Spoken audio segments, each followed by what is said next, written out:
Welcome to the Dad Nerdy Ambitions Podcast. I'm your host, Steve Pugh, and I'm joined by the wonderful, the impeccable Kevin Bobbins. I request more adjectives next time, but hi, thank you. And the guy that you guys don't actually get to see, well, we have some pictures of you, but we've ever actually had you on the podcast to talk. Our good friend, our hype man, Thomas. Thomas, welcome to the show for the first time. I'm that forgettable. You forgot about me with the When Fable. were you on the show? The Fable recording. He's hopped in a couple Oh my times. God, you were on for the Fable recording. Yeah, we did talk to you a little bit. And I'm never in the photos because I'm always the one taking them. I completely forgot about that. Oh shoot! I'm sorry, dude. Slaving away for this podcast. I know. Forgot right? about. You know what? I'm so used to saying this is our hype guy. This is the guy that we never have on the show. And okay, technicality. You can never be on again. Yeah, It throws off what Steve says. No, it's gonna be my true. first time next time. Yeah. Well, like this is the first time you've actually been on for a full-blown episode. You were on for a bit in the Fable one.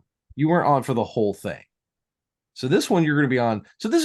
So yes, technicality, yes, you've been on this show before, but you've never done a full episode. So this is your first episode. Sure, why not? All right, let's go with that. Cool.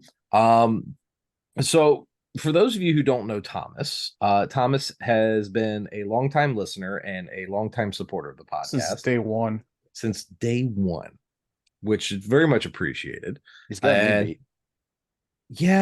No, It's because you started it during our D&D campaign that we were playing together. That's true. And I was playing a Dragonborn fighter. It was either a ranger or a bard. I Ranger. can't remember. It was a ranger, but I kept playing him as a bard, and I was like, man, I want to change him up. I want him to be a bard. And then I was the Dragonborn paladin. yes, you were. And we had we made friends with the adolescent white dragon in that one. That was a good game. It was I ended up killing that dragon. I felt bad afterwards. Oh, it was horrible timing. It was so sad. But you've been with the podcast for like the beginning, which is awesome. And then you became part of it. You're the hype guy. You are helping out with the charity. He is painting miniatures for me. We're not going to say what they are because I don't want to spoil it for the charity that we are going to be doing on the 23rd, which is very exciting. And, you know, it's going to be a blast of a time of D&D. And My sister got a booth there. The yeah. Tell us about that. How that ended up happening. I saw a link. They're looking for vendors. I sent her the picture, and then the next day she's like, "Yeah, I got a booth." She needs to make that cake again for your birthday. Yes. That was amazing. Those of you who if you haven't looked at the pictures, this was Kev, when was your birthday? Back in June 12th. Okay, you had this amazing mimic cake that your sister That was it. My sister-in-law made the cake. My sister makes cookies and cake rolls and pastries. She's a baker. She has a little business, but my sister-in-law made that cake, the mimic, which was it was a bit much. It was a little too good. No, that's not true. It was a natural 20. It was a nat 20 on the It was a cake. surprise party. I wasn't expecting a bunch of people to show up and play D&D. That was a great time. No, Did it wasn't. we I got killed. You got eaten by Tiamat.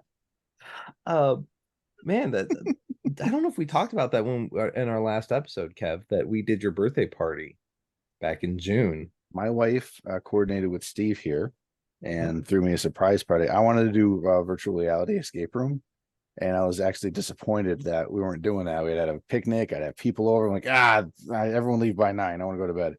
And then these guys show up. Steve, Thomas, Ken, Alex came over, and we played.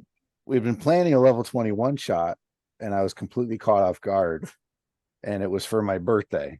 Yeah. The second Steve had that idea, it was for my birthday the whole time. For months, I was making up characters, and Ken, I think, made one right before we started. We were planning this for at least 2 to 3 months. Like, Sandra reached out to me and she said, "Hey, we want to do something with the birthday, for Kevin's birthday. Would you like to run a D&D game?" And I was like, "Oh my God, I would love to run a D&D game." She's like, "We got to keep it a surprise." I'm like, "Okay, how do I have him build a character for a D&D game without him knowing about it?" And Yeah, we'd always, and you know what? Honestly, I owe this to Ken more than anybody else because Ken came up to me. We were like getting ready to start doing our jobs and everything. He's like, "Yeah, can we ever play like a level 20 game?" And I'm like, "Oh my god, yes, we can. Let's play a level 20 game for Kevin's birthday. Like, why not?" And yeah, the planning, I was like, all right, how the heck do I get Kevin to make a character? So like I talked to the other guys and was like, hey, let's for a one shot later on down the line, let's play a level 20 game sometime when we're bored, right? And you're I don't know how you didn't fall for it. Like I might be the or, most oblivious person in the world. But he was also like every week, like, "Hey, are we playing this game? Are we playing this game?" yeah. And then we did it, and then we came to your house. And you were in like your pajamas and I had my everything. You're Peppa like, Pig sweatpants on. Yep. Hell, we even got you to make a character for your miniature for your character. we did. We got you to do everything. It was I guess awesome. open window so 11. Oh, that's awesome. That was such a great time. But well, we didn't come here to talk about D&D tonight. We came here to talk Didn't we about a though? game. Hold on, I was getting there. We came to talk about a game that is based on D&D. We came to talk about Baldur's Gate 3, which is kind of interesting here because I don't think I've ever actually done an episode on a video game before. We've done episodes on video games to movies. We've talked about we had Sandy Peterson on. We talked about, Cthulhu Wars. We've talked about board games and other types of games, but I don't think we've ever actually talked about a video game. I'm scrolling back through all the Yeah, episodes right like now just to please, like double I check. don't. I was gonna say, Thomas, you've been here forever. Do you remember? I don't think we ever actually did. I think the closest you might say was like talking about like Blood Bowl, just because there's the Oh game yeah, with yeah, it yeah, too. yeah, But yeah, that was still more the in-person stuff than the actual yeah. video game. But this game has encapsulated all of us. It has enraptured our lives. It is just become life for us. I mean, I'm not gonna lie, given the choice between my kids and Baldur's Gate 3 will win every single time, I think. Um, Kev, what do you think?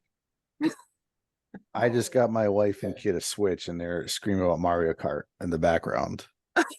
So that's the only game on my mind right now. Mario Kart? Yeah. Dude, I'm telling you, man,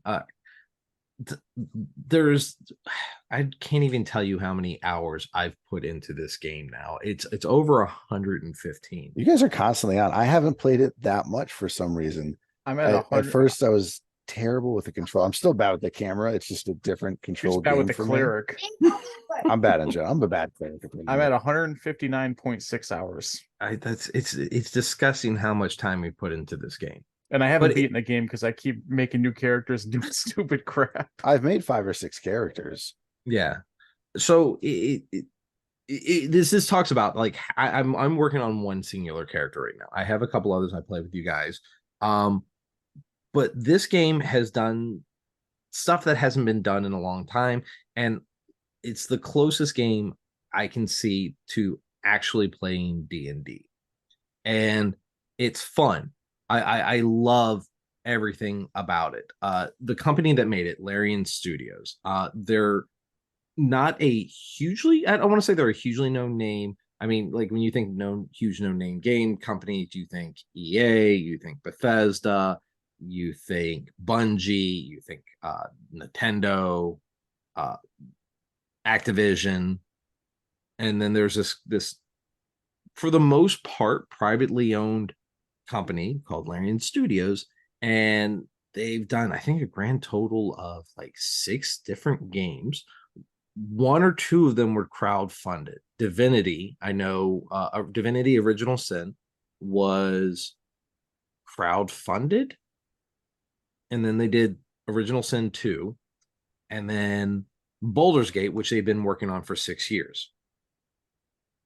And back when I started the podcast back in 2020, I ended up investing as a beta tester, and I dabbled at it. Tom, did you do beta testing for it? No, because honestly, I was so excited for the game. I didn't want to spoil anything. Like me and my brother, who were big on doing early access, Hmm. neither one of us wanted to because we knew it was getting closer to actually getting released, and we didn't want to spoil anything. Mm. But Okay. I was tempted, but I wanted to save like that thrill of it till release. Yeah, I can totally get behind that. I dabbled here and there when they were like, "Hey, huge update! Like, check this out," and I would build the character and then try it out a little bit, and then I'd get off because same thing that happened with me. I didn't want to ruin this game for me. But they changed up stuff in it, so like when pseudo spoilers here. You For those of you who haven't played it yet or are waiting to get it on PS5 or Xbox, uh, the game lets you build your character, which you'll spend ungodly amount of time doing, and then you get to build uh what do they call the next character? Is it the hero, or you get to build a secondary character? Now, when you were Oh, the playing the Guardian. beta, yeah, your guardian. When you're playing the original, when you're playing in beta, it was called your love interest. Uh, Yeah, so it was Oh, that I caught me picked a off guard. giant orc man for mine. Your love I it. haven't I gotten could to that point see yet you doing that. Uh, very yeah, fitting. yeah, no, yeah, because totally. I was ill informed. And then like there was a lot more to the Nautiloid in the beta testing. You did a lot more stuff, so you learned how to jump. You got to explore a lot more and combat uh, thralls and stuff like that, and not so much in There the was a game itself. tutorial. Yeah, I need that so bad. you have the tutorial. You had the tutorial in the regular game. Thomas, We, defend me here. No, it we really walked throws you. me into the fire. We You walked actually you you can walk through into it. fire. We walked. Well, yeah, that part is just part of the game, but we walked you through it, and you still. It was Kevin's bad. terrible at games, guys. Like I'm What a bad gamer. I I don't know. will. I I will thought I give was horrible. very Kevin. good. I will give Kevin credit. He has Uh, never killed me in the game, unlike a certain somebody oh who yeah, pulled yeah, a yeah. No, critical I Steve. told. Yeah. No, Yeah, it's critical a running Steve thing. is a thing. Is a new catchphrase amongst my. I call you friends, but yeah, all right. I guess I'll still call you Frenemies. friends. Frenemies. Yes, I like that. It's a lot better. My Cannon frenemies and fodder. my co-hosts. You guys. I accidentally and I Yeah. legit. Oh, okay. Nice word choice there, pal. I moved in It front of was an you, killed accident. the enemy, and then you somehow all I of a sudden yeeted the attacked. spider. Okay, You I'm yeeted trying not me. to. I'm trying not to leave spoilers here, but okay, there's a spider, and I yeeted the spider off of a cliff edge. And what was your character? What were you? I was barbarian. I was the tank. So you were doing the barbarian things, and I thunderclap. I did thunderclap. Um. So all right, let's talk about this. So since we're talking about fun moments here. Starting with Kevin, since you have the most minimal amount of experience with this game, what is it about this game? What attracted you to this game, and what is it that you are the most fond about with this game? When I first got this game, it was pre-release, not beta, but the pre, Mm. and I was craving D&D so bad, like I needed it like drugs. And you said, "Hey, there's this game. It's just like D&D," and I got it, and I couldn't even get out of the Nautiloid. I was so bad at it. Like, oh, this game's really hard. I'll just go play regular D&D somewhere. But Nice. that's what brought me in, because it has similar rules and abilities and stats, and it is D&D. Mm. It's probably Thomas. more Oh, sorry. tactical. Yeah, you better be sorry. More tactical, like in Theater of Mind, you go, yeah, okay, you can hit that guy. He's 30 feet away, 35 feet away, you're close enough. But here, you need line of sight. You've got to get within a certain distance. You can shoot a rock next to him by accident instead. So there's a lot more to this game if you like that more strategic combat aspect of it. Okay. Can I ask Thomas now? Are we good? Yeah, I'm ready. Go ahead. Okay, cool. Just don't want to get yelled at again on my podcast. Thomas. No comment. Okay. I thought this was me and Kevin's podcast now. Oh, okay. Yeah. So, Honestly, the D&D aspect of it, I'm a huge fan of those RPGs in general. Like, and after the crappy launch that was Diablo, like this game definitely scratches that itch of like top scrolling game, looting, fun, mayhem with friends. Mhm, mhm. Now, kind of going back, I'm going to go back to Kevin, what you were saying, talking about like you were craving D&D. Uh, now that you guys have played this game and you've gotten to, because in the game you get to see spells for what they really look like. You get to do things you that you normally don't do in games, but you can do in this one, and are very similar to D&D. Has this changed your perspective of D&D, like how you want to play a D&D game now? No, it's kind of like watching the movie where Mm, someone does a spell. Oh, I recognize that. That was Misty Step. And seeing how it works, it's cool how they animated it. mm. But I still prefer playing D&D in person, the actual game. Okay.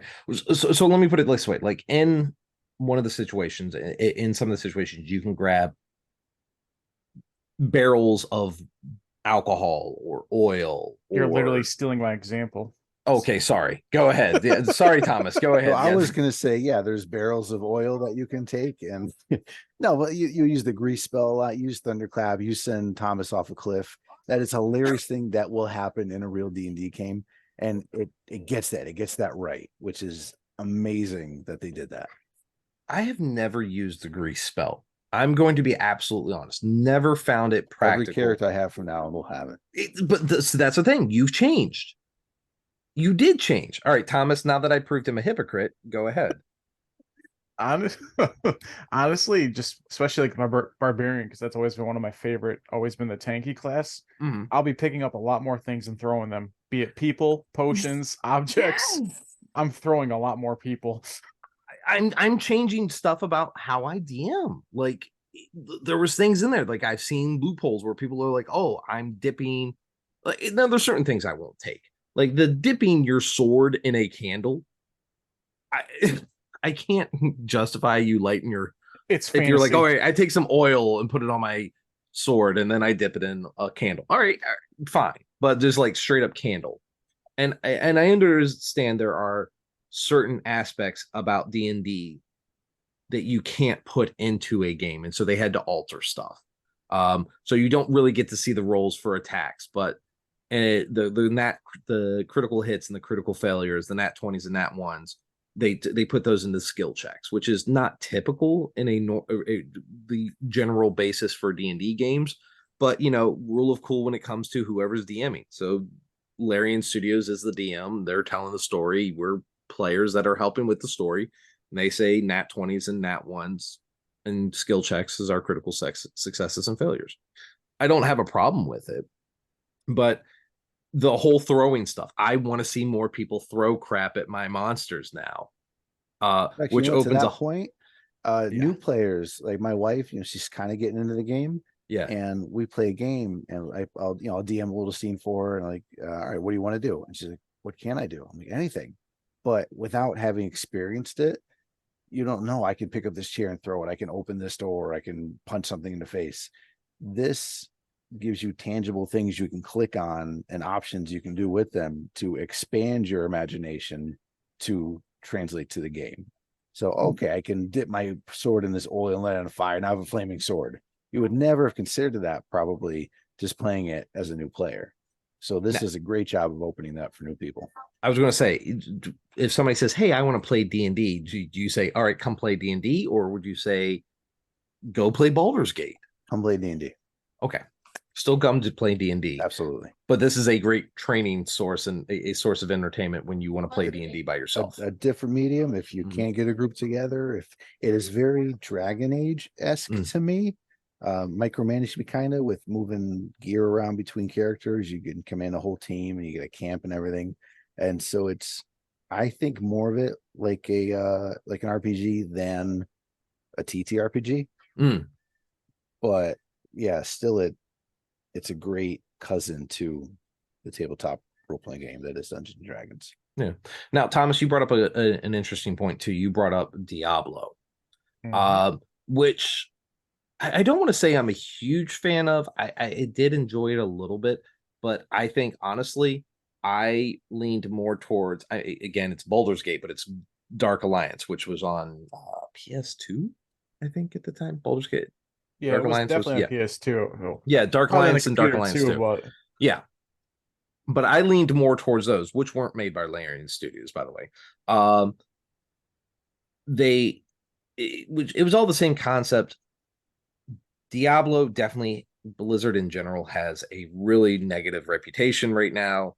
Uh, Not counting all the controversies with sexual misconduct and it's only getting worse. yeah, AIDS and the microtransactions and honestly, the bugs and issues that are all the issues that Diablo 4 is having. Now, if you enjoy Diablo 4, hey, I'm happy for you. Please, please, please enjoy your game if it makes you happy. It's not a game for me personally. I own it, but the grind and the bugs, there's a lot of issues. And Honestly, I I wouldn't have a problem with the grind if it wasn't for all the microtransactions. Like, that it's too. getting so ridiculous where the old analogy of like back in the day was you got your large pizza with all your toppings, and then you might have ordered an extra pizza. Nowadays, it's you get a large pizza crust, and then you have to pay for sauce, pay for pepperoni, pay for cheese. Like, it's a perfect way to look at it right now. Yeah, All it's a, these it's a great games are coming analogy. out. Yeah, all these games are coming out with half finished, not ready, and then oh yeah, buy the season pass so you can start this right away. Even Starfield, which quite literally comes out tomorrow. So the I've been beta playing one, it a little bit.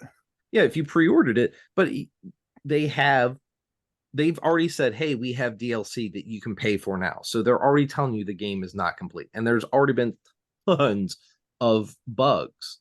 Now, and here's another thing. I've got to give Larian Studios huge props about this. Seriously. Like they do have bugs, but they spent 6 years building this game. They spent 6 years testing it as much as they possibly could, listening to the players, finding out physics and schematics, doing the research. The the They've the already dropped two big patches.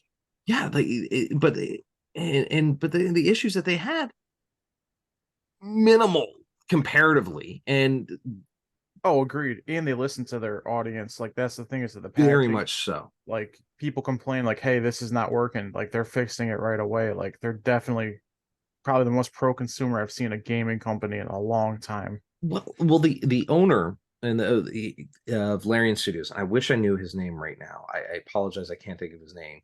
Um, he is a hardcore D&D player. So hardcore of a D&D player. This is actually a little Easter egg here for you. So when you launch the game and when it goes down to the caves and everything, right? Oh, I found his name.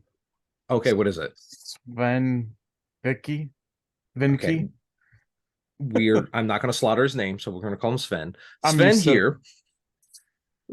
Sven is actually the guy holding the torch going down the stairs in the Baldur's Gate game at the beginning, at the scene. Oh, That could really? be anybody. No, he confirmed it's him, and like he when he brought the Dungeons and Dragons crew, Wizards crew to come check out his studios and actually look at everything, he was wearing the armor that his character wears in the game. They based that character straight up off of him. His your generic name for your character Tav, is short for Gustav, which is the name of his dog. So he put that little you know TLC Easter egg in it too. But he he hired great people. He hired these phenomenal casts of voice actors. Even got Matt Mercer to do Minx in the game. And then I wish I knew her name. The lovely lady who does uh, Leziel. Oh, she's amazing. Uh, the crew that they all did mocap for this game. The thing you usually there are some games that do it, and then there are some games that don't. But I will say typically it's more for movies mocap. They put that in there, and you can see the organics of it. You can feel it. The characters look like the voice actors. They definitely have that feel. And even after the game has come out, they are still trying to promote it, and they're interacting with their audience, they're interacting with nerd culture. I really have nothing but good things to say about everybody that has been associated with this game. And I have nothing but good things to say about this game. And considering it's only on PC right now, it's not on PS5 yet, is it? I think it comes out either just now or within the next few days. Like I thought it was like the first week of September. Okay. So we'll say at the time of this recording, it's not out in PS5. And it has been announced they are going to Xbox probably November, December timeframe. And the game has already sold over 5 million copies. I'm probably going to buy it on my Xbox. I have no doubt about it, just so I can play it on there too. Yeah, I mean, I don't know what else to say about, like, it's a great quality game in my mind. Um, so let's kind of talk about your characters and everything. What was the character you decided to go with your first character, Kev? Obviously, cleric. The worst thing you ever play. Yeah, which is it's my favorite class. Is it? It really is. You always play one. I know, but yeah, I don't know. I feel like actually I feel like they're more useful in a regular game than in a video game. Okay. Playing one for some reason. I was going to ask you, has it changed how you want to play characters? Did it be like, oh man, you know what? I want to be a paladin. I want to be a barbarian. I want to be a bard. No, I get More. cravings to play different characters if I've been playing for one for a while, but this game hasn't changed how I want to play a character. Interesting. What about you, Thomas? Honestly, like I love my barbarians and my paladins, and I've made one of each so far, and I do enjoy them. Like I said, the throwing mechanics definitely caught my eye, and I've honestly been playing a little bit, like messing around with casters, which is something I never like playing because I've always been any game I played, WoW, anything. I've always been like a frontline melee tank kind of character. I've never played the squishy, if I sneeze or step on a D4, I'm dying characters. I will say this. I freaking love warlocks. I absolutely love Eldritch Blast in this game. Listen, it is. I think the dice are stacked in this game because you hit way more often in Baldur's Gate than you do in real life.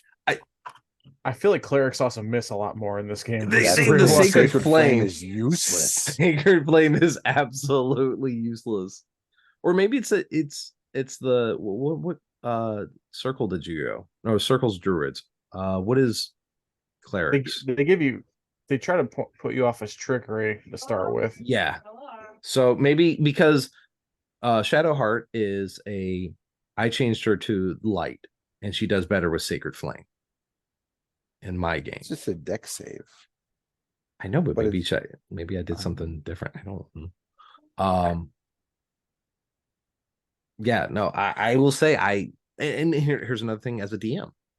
Agonizing Blast and the repulsion one where it pushes them back X amount of feet. I've never taken that. You need to put more ledges in games. I need to. Well, I'm just saying, pushing a model away 15 feet. That's significant, especially as like something as soft and fleshy as like a spellcaster. So it helps me prospectively and to help my imagination on how I want to do D&D games. And yes, I will add a lot more cliffs so you guys can push Kevin off the side of them. Thank you. The worst part is we're not going to try to do that. It's going to happen. That's the worst part. I'll cast grease on myself and just fall off. Oh my God. Like grease, I've never used that spell. I've never ever used it ever. And I'm like, wow, grease is such a great spell. Everything can be set on fire. I was like, so it definitely changes. It's definitely improving my my concept of this. we've all spent countless hours building our characters in these games. Is there and you know, you got to build your guardian, and then there's the NPCs that go along with you. Um, who is your favorite NPC and why is it Karlak? Honestly, I love Shadowheart. Dude, I love Shadowheart too, but Karlak just Karlak holds a is special. awesome. Karlak is just like pure golden retriever, amazing sweetness. Um, Honestly, my favorite camp companion though is the animals. the shocker, It would be the Thomas. shocker. I Oh, all the guy right, who has a million retainers and vampires says that. Yeah, yeah, no. yeah. The And guy. the ranger who has animal companions. Are you sensing a theme? We love Thomas, but Thomas is very one dimensional. He likes, and it's not a bad thing. Like, I'm not making fun of you, but I'm making fun of you. You love your animals and you love a position. I want to say a position of authority, but martial law. You, It's the your career character in it's the Vampires is, career bleeding through. it is like Tom. You know we know you work at a correctional facility. You don't have to do it in game. Like I love your job. Good for you. Kudos. Love your job. But you know, be a warlock every once in a while. I'm gonna play a shopkeeper as my next character. Honestly, Sales and services I associate. only played the law like that martial character for literally aliens Hey, look how Your that turned character's out. name is Shield because in Vampires. he's the protector of his clan. There's a whole backstory to it. Okay, you're either Ash Ketchum, freaking Vin Diesel, or you're RoboCop. It's funny you mentioned Vin Diesel because in our vampire chat, I literally sent the meme of Vin Diesel saying family today, talking about it. So it's actually funny you did say that. I love it. I love it. And it's all good. I make jokes, but like it's all good. But you Yes. say that, but like I'm the loyal family guy. But who's the one who betrayed everybody else in Aliens? Oh yeah, no, hands down. Kevin screwed up hardcore. Excuse me? Uh I'm just trying to fly the ship, pal. Trying being the key word. Hang on. Betray, excuse me, Mr. I'm just following orders. Let me paralyze you, put you on this gurney, and send you off to your doom for a gun and armor. So Seems like a good deal to me. Getting off the subject of Larian Studios and Baldur's Gate and kind of like closing this up. How does it feel playing a game with Sam, our adorable storyteller from Vampires, who's been on the show a few times, as a player instead of the NPC storyteller? Oh, he's amazing as a player. It makes me feel like I've never spoken before in my life. When he comes up with something sciencey out of his butt, and it just sounds like he wrote the movie that this is based on. He's such a great player to have, and we will be inviting him on the show to actually do.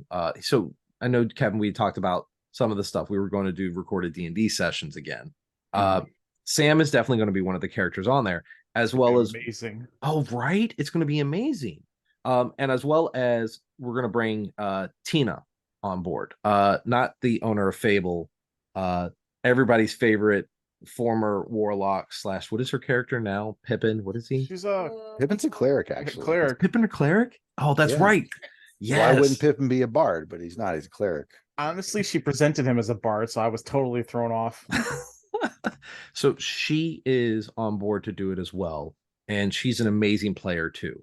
I'm very much looking forward to doing some stuff with them. And I would love to get Nyx and all my friends over in the UK to come back on the show too. Multiple British people. Oh my God, right? It would be so great. It would just be like a traduction of like culture. You're right. Maybe I'll play another ranger. Oh my gosh, shocker. Oh, do a paladin ranger. He'll play a ranger whose name is Marshall. No, name barbarian. There's only one Taco the Warlock. Oh my gosh, yes. Taco. Oh, I gotta bring him back somehow. He's a warlock too. No, he's a barbarian. He's a barbarian. Taco the Warlock is a barbarian. I made the character. I should know what he is. I'd say even I knew that. Yeah, I know. But Sam is a great person to have. It's been an absolute blast. At the time of this recording, it's been 90 freaking degrees outside. It's going to be 92 tomorrow, 94 on Thursday, and it's September. This freaking sucks. Yeah, we're playing inside next game. If this keeps up. The mosquitoes? Dude, that was alive. the worst. God, that was so bad. Well, we also had gotten a lot of rain. The weather has been like absolutely insane the last like month. It's Connecticut. What do you expect? My kids have early dismissal the next 2 days because of the heat. Do they really? I gotta find out if Ethan does. You should figure that out. You know, he's old enough to where I could just like, leave a bowl of water and some kibbles and bits outside. He'll be fine. Like the gerbil water feeder. Yeah. No, he'd probably choke on it. I would say I don't know if he'd be able to use it. No, that kid. I love him so, but God, sometimes I don't know. I think there's something that happens to kids during puberty where they're just like the blood is definitely going to other places. It's like his brain cells sometimes. Oh, my God, that kid. I love him. All right. So let's kind of wrapping this up. Do you guys have any final thoughts? Just final thoughts in general, I guess. Ethan, go to bed. Try That's out true. Baldur's Gate. Come to our D&Ds at Kinsman and Fable. That's true. Oh yeah, we just did that. Yeah, we had did the thing. Yeah, we did. I had a bridge. They knocked the guy off the bridge. I'm expanding my DM horizons already. So this was how many games of D&D has this been for you as a DM? This is like your fifth, 4, 5, maybe. So your fifth game of D&D. How do you feel you're progressing as a DM? I felt it went well. Yeah, I definitely. It's all bull crap and making things up on the spot. I still had. You're not supposed to tell these secrets. Everyone, it's all. It doesn't matter what you do. It's just that nothing matters. We had Corbin. Corbin Kine came and played with us. He played at Mike Pelletier's table, who is another gentleman that has been on the show multiple times. We had a bunch of our vampire crew there this time. The last couple times we've had a few of the vampire crew. But yeah, I'm glad you're progressing as a DM. I'm glad to see that you're discovering the super dark secrets of DMing.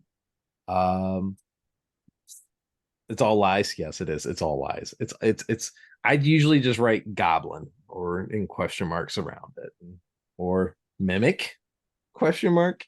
Definitely. It's not even a question mark. It just says mimic. I hope they talk amongst themselves long enough for me to figure out how to make this work. Did you have you found the mimic in Baldur's Gate yet? Oh yeah. Any of the mimics? Thomas? I haven't played nearly enough. Oh I yeah. found a few of them. These things freaking suck. They got me. I was like, Thank God I rolled high enough for my perception. They're like, you're not getting me this time. When I found the 3 chests right beside each other, I was like, oh, sweet loot. And it's roll for initiative. It's like, it got me good. The body right in front of them all. Yeah, I know, man. Like, I fell for it so hardcore. So now I can't be like, why do my players keep falling for mimics? Speaking of mimics, Kevin, is your mimic still alive? Allegedly, it's been feasting on all our bodies, so it will be a something to deal with if we get out of Avernus. It's the new big bad. There might be issues with it later on. I don't know. We'll see. I didn't get to use it yet. No, but you guys didn't feed it either. I had been giving it a coin a day as instructed. When did you do this? When did you do this? It was in my DTAs. It was in his DTA. Yep. The pocket of All right. coppers. Let's go ahead and let's wrap this up. As always, please like, subscribe, and follow us wherever you listen to podcasts. If you are listening to us on Apple or Spotify, please remember to rate and review. We're also on Instagram and Facebook, so please like and follow us at DNA Pod. Or follow us on our webpage, nerddnapod.com. I'm your host, Steve Pugh, and I have been joined by the people who make this show what it is. My team of amazing and pains in my asses, Thomas and Kevin. the DNA family. Thank you guys so much for being on the show. You're welcome. Our pleasure. Oh, thank you, Thomas. At least one of you is like remotely nice to me. I meant to say your pleasure, but I messed up. Oh, did you? Did you? We'll Thank fix it in you. post. Oh, yeah. He's just gonna remove that whole thing. I'm just gonna edit this all out. Thank you Steve. and good night. Steve, you are our favorite person ever. This is totally not a robot voice. Good night.